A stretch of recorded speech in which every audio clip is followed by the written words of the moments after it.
दिलीप वळसे पाटील मुंबईकडे रवाना झालेले आहेत। मुंबई महाराष्ट्राच्या राजकारणात सध्या अनपेक्षित आणि वेगवान घडामोडी घडत असून राष्ट्रवादी काँग्रेसच्या गोटात मोठी अस्वस्थता पाहायला मिळते।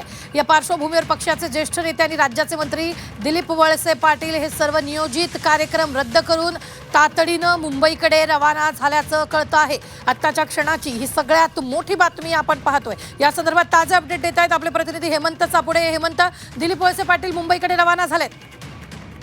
नक्कीच राष्ट्रवादी काँग्रेसचे अध्यक्ष अजित पवार यांच्या निधनानंतर राज्याचे उपमुख्यमंत्री अजित पवार यांचं विमान अपघातात निधन झालं आणि यानंतर राजकीय घडामोडींना वेग आलेला आहे आणि आता राष्ट्रवादीचे अनेक नेते हे मुंबईच्या दिशेने रवाना झालेले आहेत। प्रफुल्ल पटेल यांनी दिलीप वळसे पाटलांना फोन केल्याची माहिती सध्या कळत असून मुंबईमध्ये राजकीय घडामोडींना वेग आलेला आहे आणि आता नवीन अध्यक्ष कोण ठरवायचा याच्या सुद्धा घडामोडी या बैठकीमध्ये घडणार आहेत। तर अजित पवारांची जागा पक्षात कोण घेणार, उपमुख्यमंत्री कोणाला करायचं, अर्थमंत्री पदाची जबाबदारी कोणाला द्यायची या संदर्भात सुद्धा या बैठकीत चर्चा होण्याची शक्यता असून आता मुंबईमध्ये राजकीय घडामोडींना वेग येणार आहे। मात्र अजित पवारांच्या जाण्याने पक्षाची मोठी हानी झाली असून मोठी पोकळी राज्याच्या राजकारणात निर्माण झालेली आहे। मात्र अजितदादांच्या जाण्यानंतर आता अनेक घडामोडी घडत आहेत आणि आता राष्ट्रवादीचे अनेक नेते हे मुंबईच्या दिशेने रवाना झाल्याची माहिती सध्या कळत असून राष्ट्रवादी काँग्रेसमध्ये दिलीप वळसे पाटलांचं एक मोठं वजन म्हणावं लागेल आणि त्यांनी गेले अनेक वर्ष राज्याच्या राजकारणामध्ये विविध मंत्रिपदावरती काम केलेले आणि त्या दृष्टीने